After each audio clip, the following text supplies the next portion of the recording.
A long time ago there lived a princess called Elinor. Elinor was not just adored by her parents, the king and queen, she was pampered and cherished. But everything changed before she turned 18. Before Elinor turned 18, she was the happiest girl in the palace. One thing Elinor had always loved was music, and her best friend Tiana.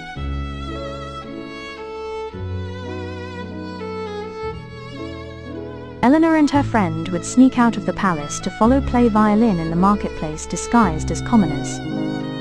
Elinor had a third person, someone she has always had affection for. He was the son of a carpenter, Donald Frankie. Donald had always cared for Princess Elinor, even though they were from two different worlds. Everyone else thought she was a commoner who entertains, but only Donald knew who she really was. His affection grew stronger as they both grew up. But there was a problem.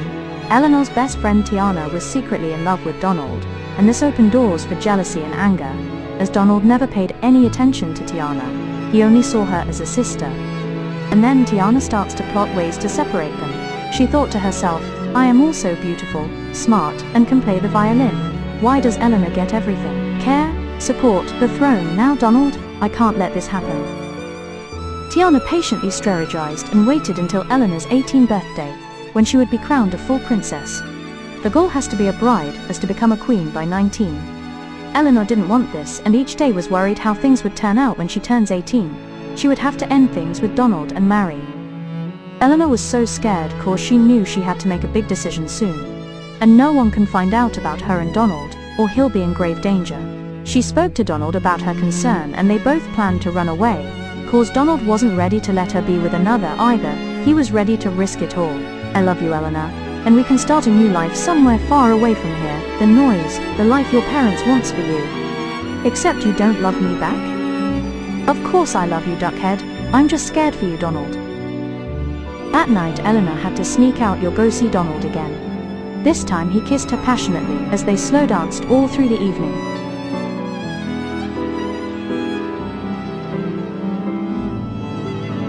They watched the stars and made a wish. Danced in the rain. Donald took her home so she doesn't catch a cold. Even at this time the Queen and Kings hadn't found out about the princess's disappearance, as they knew their daughter was obedient and already sleeping. Donald couldn't refrain anymore, as he grabbed her waist close and kissed her like it was their last.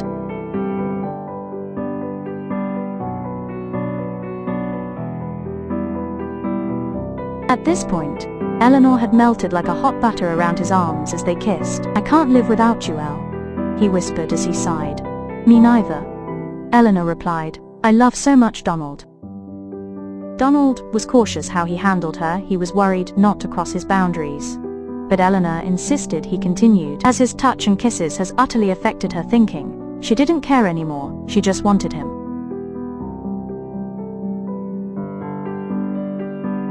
Let's run away. Tomorrow morning I will speak to Tiana to keep this a secret, Elinor whispered as they kissed.